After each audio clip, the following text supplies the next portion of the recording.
नमस्कार। नवाबों के शहर में यानी लखनऊ में जहां एक ओर चमचमाती गाड़ियां और ऊंची इमारतें हैं, वहीं दूसरी ओर सड़कों के किनारे, मंदिरों के बाहर और रेलवे स्टेशनों पर बैठे भिखारियों की हकीकत ऐसी है जिसे जानकर किसी का भी माथा ठनक जाए। अब बात महज लोगों की मदद और सहानुभूति की नहीं है, यह एक संगठित व्यवसाय का रूप ले चुका है, जहां औसतन हर भिखारी प्रतिदिन 3,000 रुपए तक कमा रहा है और कई तो 1 लाख रुपए तक महीना कमा रहे हैं। और ऐसा कमाई का पैमाना कई नौकरी पेशा लोगों से अधिक है। कुछ भिखारियों के पास स्मार्टफोन और पैन कार्ड भी मिले हैं, जो सवाल खड़े करते हैं कि क्या यह एक नई तरह का व्यवसाय है या जरूरतमंदों की जिंदगी में आया असाधारण मोड़।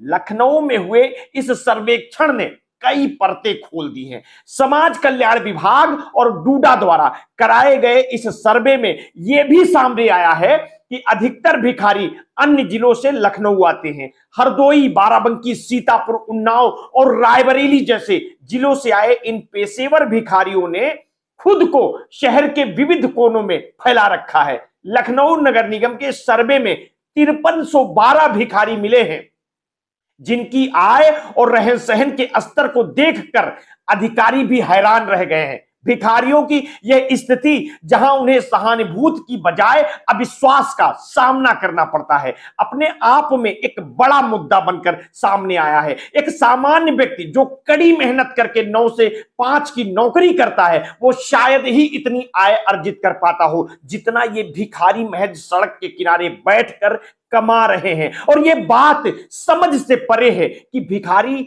भीख मांगने की इस शैली ने लखनऊ में क्यों और कैसे इतने बड़े पैमाने पर जड़ें जमा ली। परियोजना अधिकारी सौरभ त्रिपाठी का कहना है कि बहुत कम भिखारी मजबूरी में भीख मांगते हैं, बल्कि 90% तो पेशेवर भिखारी हैं जो रोज की हजारों रुपए की आय पर निर्भर रहते हैं। भिक्षावृत्ति के इस व्यवसाय में सबसे अधिक आय कमाने वाली वे महिलाएं हैं जो छोटे बच्चों के साथ सड़कों पर बैठती हैं। और यह सच्चाई दिल दहला देती है कि इन महिलाओं की कमाई औसतन 3-3 हजार रुपए तक हो जाती है। ऐसे में यह सवाल उठता है कि क्या इस आय का उपयोग उनके बच्चों के जीवन स्तर में सुधार लाने में हो रहा है, या वे खुद एक संगठित व्यवसाय का हिस्सा बन गई हैं। बच्चे भी इस जाल का हिस्सा बनते जा रहे हैं, जिनका मासूमियत का फायदा उठाकर उनसे भीख मंगवाई जाती है। इस सर्वेक्षण ने यह भी उजागर किया है कि लखनऊ के लोग औसतन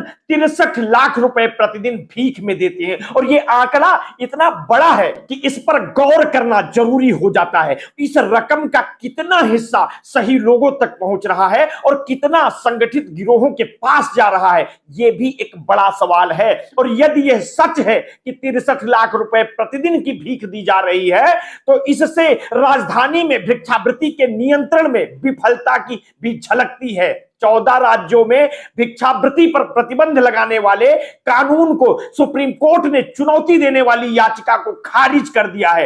याचिकाकर्ता का मानना था कि ऐसे कानून गरीब लोगों के अधिकारों के खिलाफ है, लेकिन कोर्ट ने सरकार के इस कदम को जायज ठहराया। सवाल यह उठता है कि यदि भिक्षावृत्ति पर प्रतिबंध लगता है, तो क्या इससे वे लोग प्रभावित होंगे जो सच में इस व्यवसाय से जीवन यापन कर रहे हैं, या फिर उन लोगों के लिए एक मुश्किल स्थिति होगी जो इसे व्यवसाय के रूप में देख रहे हैं। और इस तरह की घटनाएं समाज के लिए एक चेतावनी है कि यदि लोग बिना सोचे समझे सहानुभूति में पैसे देते रहेंगे, तो ये भिक्षावृत्ति और अधिक बढ़ती जाएगी। और ये समय है कि हम ये समझें कि भीख मांगना अब सिर्फ एक सामाजिक समस्या नहीं, बल्कि एक संगठित व्यवसाय बन चुकी है। जब तक समाज इसका गहराई से अध्ययन नहीं करेगा, तब तक भिक्षावृत्ति की यह समस्या और जटिल होती जाएगी। सरकार का दावा है कि वो इन भिखारियों को सरकारी योजनाओं से जोड़ने का प्रयास करेगी ताकि वे बेहतर जीवन जी सके। परंतु यह सवाल है कि क्या ये पेशेवर भिखारी सच में सरकारी योजनाओं का लाभ उठाकर मुख्य धारा में आना चाहेंगे, और या फिर वे इस व्यवसाय से कमाई करने से ही संतुष्ट रहेंगे। सरकार को चाहिए कि वो ऐसे लोगों का चयन करे जो सच में मदद के हकदार हैं और जिनकी जिंदगी बेहतर बनाने के लिए यह योजना बनाई गई है। यह घटना लखनऊ जैसे शहर के लिए एक शर्मिंदगी की स्थिति भी है और एक गंभीर प्रश्न भी खड़ा करती है कि क्या हम इस समस्या को सुलझाने के लिए तैयार हैं। हमें यह समझना होगा कि भिक्षावृत्ति का यह नया रूप हमारी सहानुभूति का गलत इस्तेमाल है। समाज और सरकार दोनों को मिलकर ऐसे उपाय करने होंगे जिससे वास्तविक जरूरतमंदों तक मदद पहुंचे और पेशेवर भिक्षावृत्ति का सिलसिला थमे। इस पूरे प्रकरण को आप किस तरह से देखते हैं? अपनी प्रतिक्रिया वीडियो की कमेंट बॉक्स में अवश्य दीजिएगा। आपने अगर अभी तक हमारे इस चैनल को सब्सक्राइब नहीं किया है तो तत्काल कर लीजिए। बेल आइकन दबाना बिल्कुल ना भूलिए। अपने स्वास्थ्य के प्रति सचेत रहिए, सजग रहिए, अपना ध्यान रखिए। बहुत बहुत धन्यवाद। साधुवाद।